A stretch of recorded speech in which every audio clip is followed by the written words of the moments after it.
I meant to make this video after my like 1 year of doing YouTube. I never got around to it. Basically, I just want to kind of go over like the different reasons that people hate my YouTube channel or don't like me, or sort of a collection of the most common negative comments or feedback that I get for doing what I do. Just because I always like those videos. I remember there was one that Jeff the Cesare, Jeff Wanson did. It's off YouTube now. He was like younger when he did it.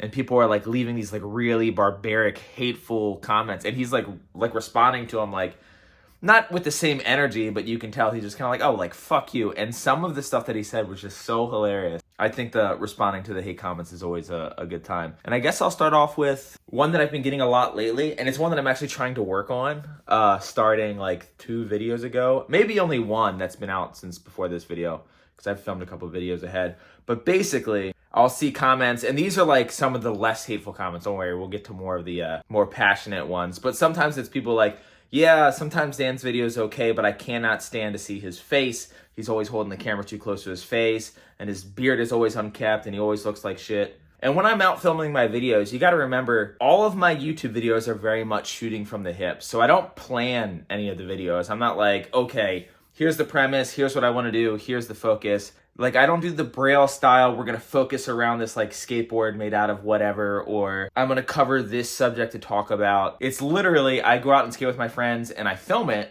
and then I go home and edit it and try to pull a title and thumbnail out of it. Sometimes it's good, sometimes it's not, but it's always exactly what that day gives me. And so like I'm in the heat of the moment and like I'm filming something and I wanna say something, I always have this habit that I developed super early on where I'll just turn the camera and start fucking talking to it. And even with like, if you watch like some of the OG YouTubers that would, you know, vlog in that style, like old Chris Chan videos who would have like a DSLR, they have these big fisheye things, so they'd like hold it back. Whereas like my camera, it's not even on fisheye mode, it's in like ×1 lens, and I'm like fucking here. So you're looking at all the craters in my face and my shitty teeth and the hairs in my nose and all the stuff that no one wants to stare at. So I'm trying to work on it, clean myself up a little bit, which we'll go into another thing that we'll talk about a little bit later. Another thing that I get comments about is my titles and thumbnails. For example, let's take this title and thumbnail, which hopefully I'll put the time and effort into putting that right here. I'm assuming I did, because yeah, I have to. I would love nothing more than to say, my friend Matthew drops in on this bank and then yanks into the super steep quarter pipe. That would be a great title. You could read that title and know exactly what's going to happen in that video. And then in parentheses, I would be like, me skating at, I think, Poods in this video, and also a session down the little 6-stair rail by Zach and friends. You know what I mean? Like, I wish I could tell you exactly what's in them, but that would never do well. People don't click that. I definitely don't want to go the route of this like super extreme fisheye thumbnail with some crazy skateboard and 100 arrows all over the place and this sensory overload with every exciting word that I can say. You know, I don't want to call the video mind-boggling, death-defying skateboarder leaps the craziest jump of all time. And so the middle ground is I have to use kind of YouTube-y buzzwords along with letting you know what happens in the video. So the thumbnail is literally a video grab. All my thumbnails are pretty much video grabs directly from the video, so you know that actually happens in the video. And then I think I called this video Insane Skater Tries Insane Trick. Matthew is fucking insane, and that trick is actually fucking insane. If you've been there, you know that it's ridiculous. And if you've ever seen Matthew skate, you know he like has no fear. He will go as high as physics will let him. So is insane the exact right word? Loosely in the way that a lot of people use the word insane. Is he clinically crazy? No. And that's sort of the game that I have to play because I actually don't have a safety net under me. I do this full time. I used to work construction, I did blacktop, and I used to work in an iron foundry, and I used to do hardwood floors with my brother. I've had all these different jobs and careers that I tried to work my way up in. But when I moved out to California and I became friends with Dale Decker, like 4.5, 5 years ago, and I was exposed to like the way that YouTube works, and I saw that he was making a living, and then like 3.5 years ago, I meet Haley Isaac, and she was doing YouTube on the side. I thought to myself, oh man, you can actually do something with this and make money. If I could get paid to skateboard, that would give me more time to skateboard. And at that point in time, I was building ramps for a living for my friend Corrigan, who owns Keen Ramps. If you're gonna buy a ramp, buy it from them. Not because he's my friend, but because the ramps are just better than everyone else's. And everyone who works there can skateboard. And I don't mean like they can push, like they're all actual skaters. But he gave me enough leeway to do YouTube half-time, work at his shop the other half of the time, and gave me the free time to build my YouTube channel up until it made enough money that I could quit, because I was actually working at Keen Ramps and I was also doing skate lessons on the side. I was working 2 jobs and trying to do YouTube at the same time in like the time that I wasn't doing that,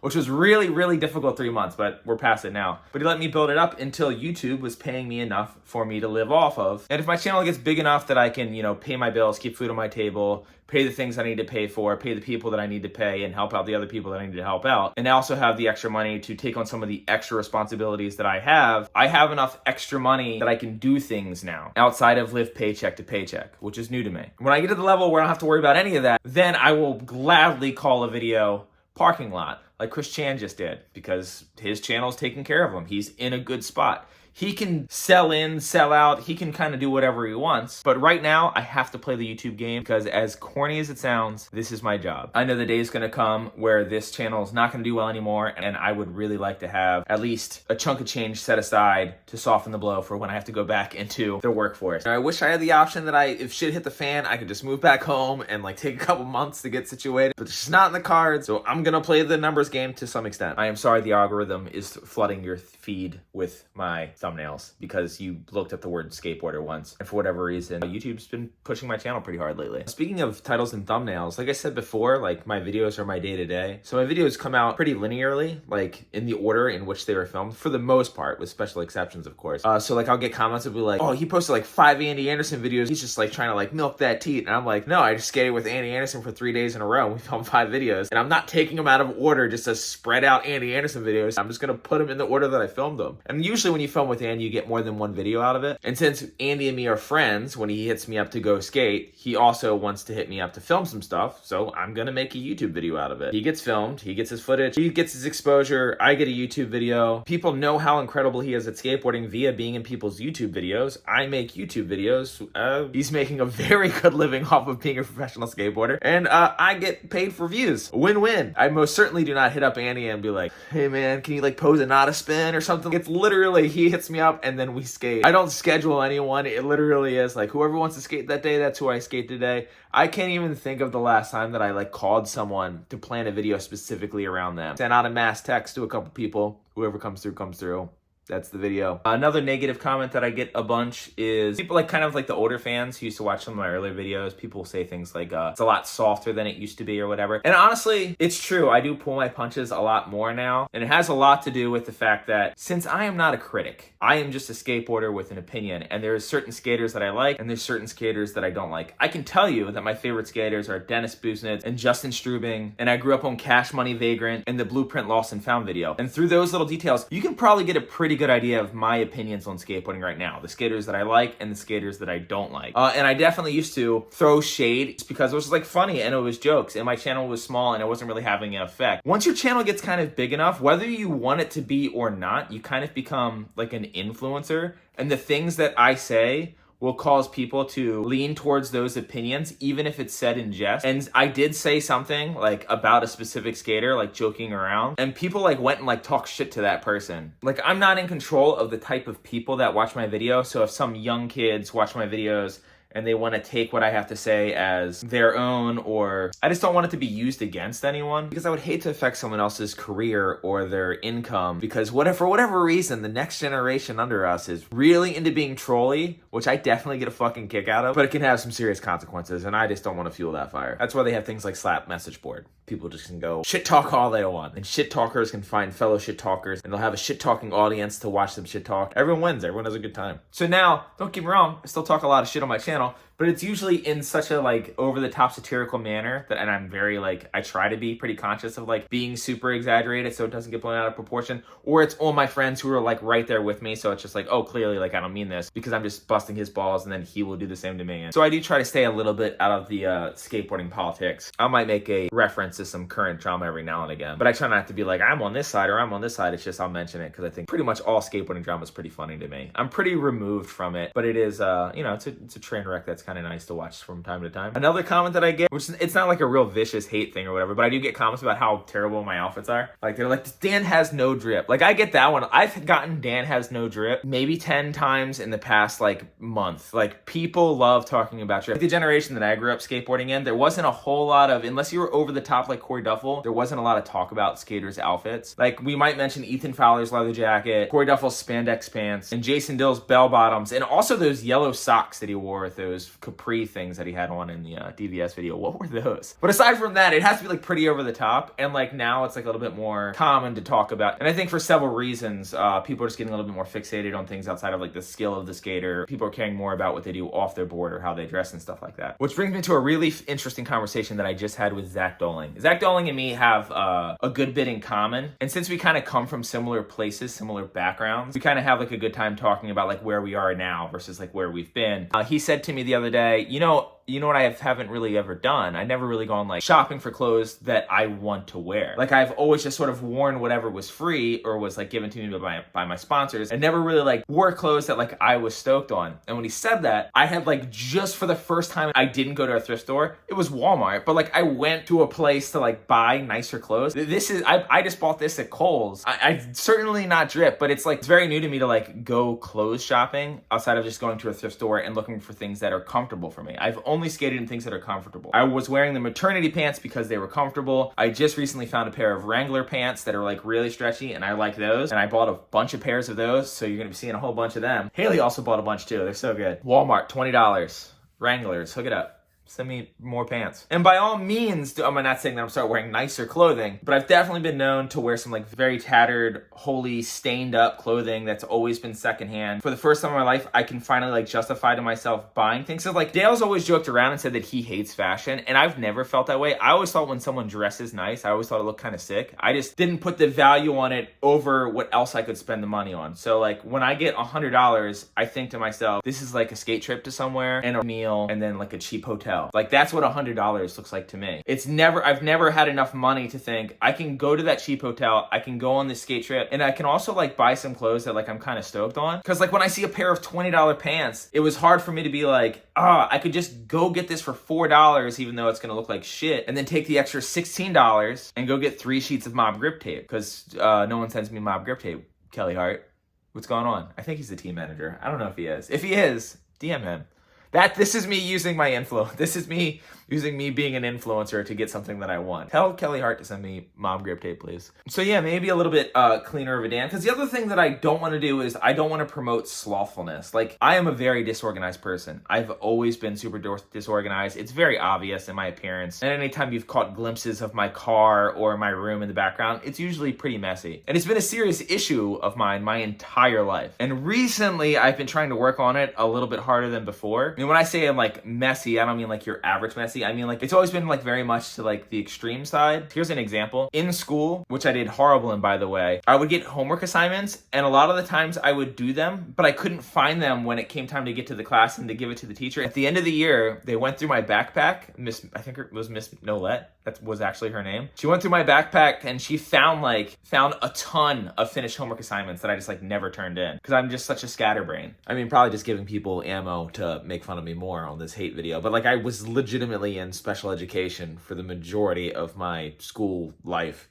which I didn't graduate. Surprise. I feel like I'm always putting way too much effort into thinking of what I'm gonna do next. I also think that's why I talk too fast, which is another thing that I'm sure annoys people because I am a pretty annoying talker, but I'm definitely working on it. Another classic one, every YouTuber is gonna get this one though, and it's just like being cringy or inauthentic or something along those lines. And I can honestly say this. If you do not like me in my YouTube videos, probably wouldn't like me in real life, because I really do get that excited about like people doing skateboard tricks around me. Like I really am a pretty bubbly person. I've always been that way. I'm pretty easily excited, sometimes easily frustrated. As far as the cringiness, like I make a living doing this. And if putting more of my personality or like talking about like me more helps promote that channel, like I'm gonna do it. In fact, if you told me that I wouldn't have any financial issues, all I had to do is go on YouTube and record myself saying I'm stupid for 20 minutes straight a day, I would in a heartbeat. Also, it'd be really easy to edit. So some people might hear that and might think this guy doesn't care about himself at all. But I feel the exact opposite. I feel like I care enough about myself that I'm willing to look dumb to some people in order to have a life that I would consider very enjoyable. Because I've spent the first 33 years of my life worrying about money and how I was going to try to get ahead and how I was going to try to find some time to skate and to do the things that I want. And this is it.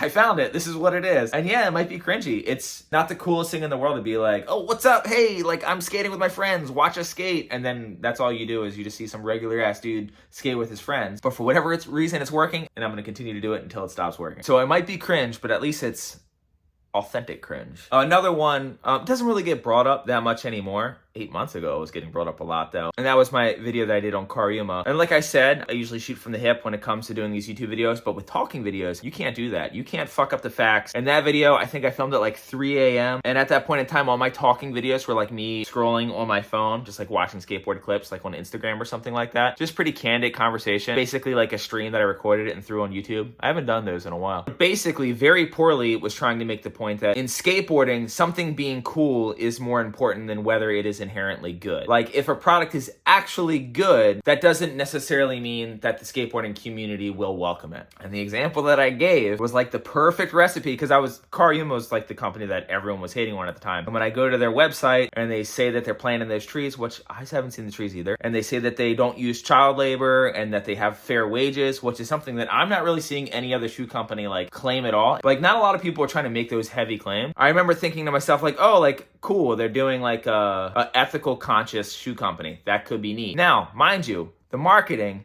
sponsoring all those contest skaters right out the gate and going for the influencers, not the move. That was a big swing and a miss. And that is absolutely going to get you shunned and shit on by a big chunk of the skate community. I am not saying that that is not justified when how obvious it was that that's how they were trying to get into skateboarding. I mean, I think it took Nike 3 tries, and then when they finally did, they like sponsored like Todd Jordan and like Chet Childress. Like Chet Childress rode for Nike. Was it Peter Hewitt was on it? He got kicked off for smoking weed, I think. But basically they put on your skaters' favorite skaters, and that's how they did it. And Cariuma did not follow suit. They were sending everyone and their brother a box, which sort of reminded me of what Huff did. Huff was sending had a massive flow program and then just like tapered everyone off, which was a good idea. Everyone's hometown hero was skating those shoes. But yeah, Cariuma really missed the mark. And though I wasn't a fan of the way the skate shoes looked, I did like the idea of like an ethical skate shoe. And I'm not really talking about the vegan thing. Honestly, what it really boils down to for me is like the no child labor claim. And the little bit of research that I have done on it, I couldn't really find much on any other shoe company making that claim, with the exception of, I think it was like America or Australian distributor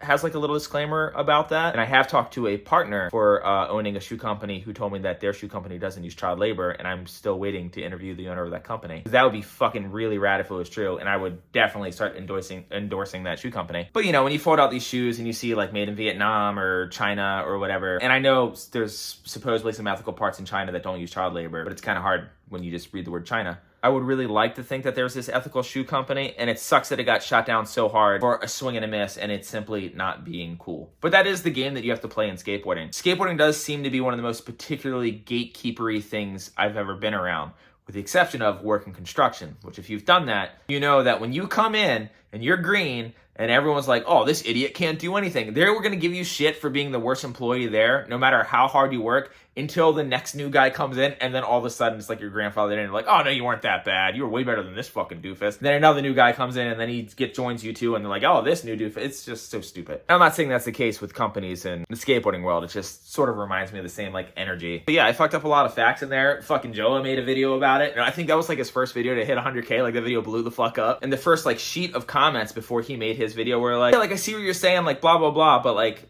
I think you got the price wrong. Or like, yeah, like there was like a good bit of agreeing and some criticizing of the numbers that I gave. And so I made another video, sort of like fixing some of the details that people were like commenting about. And then when he made his video, it was like night and day. It was just like, you're a fucking simp. And they were using all this meme talk and fucking just like shitting all over me, like attacking everything I've ever done. And I never took the video down. I just didn't like the idea of like a video critiquing the video existing and then the video itself no longer existing, especially since like some people understood the point even though it wasn't put that well. And then like all the comments were like on the second video, because that's the first one they saw, so that's one that they clicked and they left the comments on. So there's all these comments like ripping apart parts of the video that video itself corrects. It was fucking incredible. But yeah, my current stance is I still haven't seen a pair of their shoes that I would skate. They just got that weird bulky look. And I think that they should do a campaign where it's like they put an ad in Thrasher or something like that, and it's just a picture of the trees that they planted. Like, that's just the ad.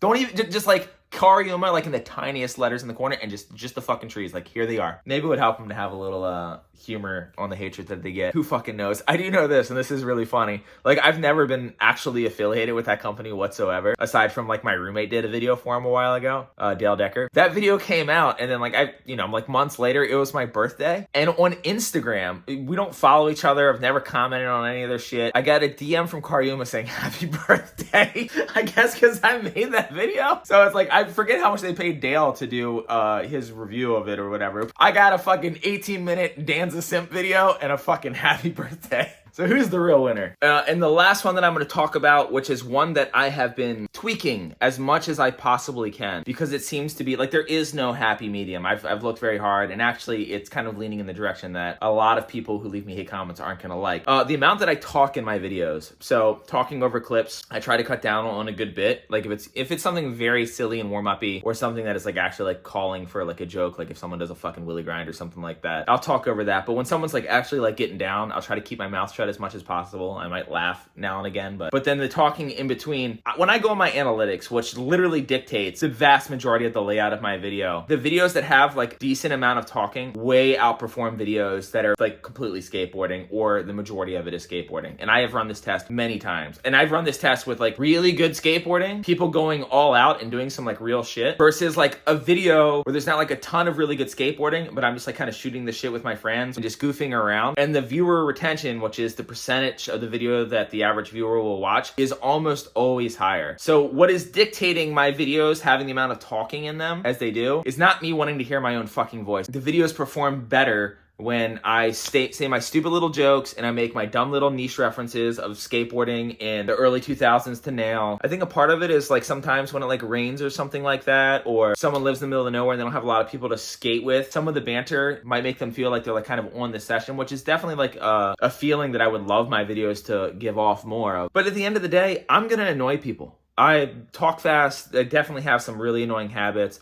My blinking thing, I can't fix. It's a tic. I've had it for years. I don't know what causes it. Doctors don't know what causes it. It just started one day and it doesn't go away. And I assure you, it probably bothers me more than it bothers you. My taste in skateboarding, my sense of humor, those are all things that I can't change. I'm not, like, it's not even one of those things where it's just like, don't watch the video. Like, I don't care if you want to, like, leave hate comments on my video, to be honest. I made a whole video on my second channel of, like, why I don't think that, like, the idea of a hater even exists. Like, I think trolls exist. People were trying to just, like, get reactions from people. But, like, when you leave a comment, like, it's just, like, giving your opinion. That's what the comment section is there for. The comment section isn't, hey, what did you think of the video? But only if it's good. It's a fucking comment section. If you think that my waving arms look stupid on a skateboard and you hate the way I dress, it's a comment section. You can leave that. I'm not going to be upset at some hate comment. I don't ever edit my comments. I leave them as they come. And you learn from those mistakes. My talking videos, I no longer shoot from the hip. I think out much more of what I'm going to say, and I try to make sure that what I say actually lines up with facts. Do I fuck up? Absolutely. I'm sure you could scroll through the last 365 videos, every video of this year,